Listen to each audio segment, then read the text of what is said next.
Our lesson is all about poetry. Poetry is a form of writing that uses not only words, but also form patterns of sounds, imagery, and figurative language to convey the message. Types of poetry. Narrative poem, a poem that tells a story. It includes characters, a settings, a problem, and a solution. Types of narrative. Epic. An epic is a long narrative poem that relates the great deeds of larger-than-life heroes who embodies the values of a particular society. Metrical romance. It is a narrative poem telling about the love and adventures of knights and their ladies. This type of poetry was highly inspired during the age of chivalry in England and other parts of Europe. Metrical tale is a narrative poem which is written in verse that relates to real or imaginary events in simple, straightforward language from a wide range of subjects, characters, life experiences, and emotional situations.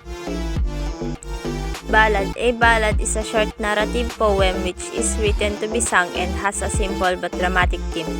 Ballads can be love, death, the supernatural, or even a combination of the three. Many ballads also contain a moral which is expressed in the final stanza. Dramatic. Dramatic poetry that uses elements of drama. One or more characters speak to other characters, to themselves, or to the reader. Dramatic poetry typically includes a tense situation or emotional conflict, dialogue between characters in a poem. Types of dramatic. Dramatic monologue. A speaker addresses a silent listener during a moment of high intensity or deep emotion. Must be in a poem. Soliloquy. A long speech expressing the thoughts of a character alone on stage. Example, the speech when Juliet is waiting for Romeo to return to her for their wedding night. Lyric.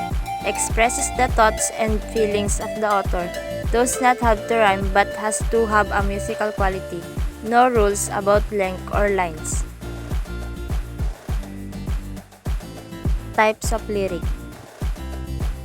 Ode, a formal lyric poem with a serious theme. It is usually long and may be written for a private occasion or public ceremony.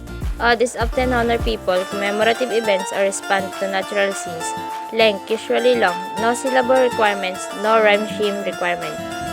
Elegy. An elegy is a mournful or melancholy poem that honors someone who is dead. And last is song. Narrative songs about the adventures of ordinary people and legendary heroes. Known today as popular, traditional, or folk. Originated in medieval times, 15th century mostly. Came from the tradition of common people.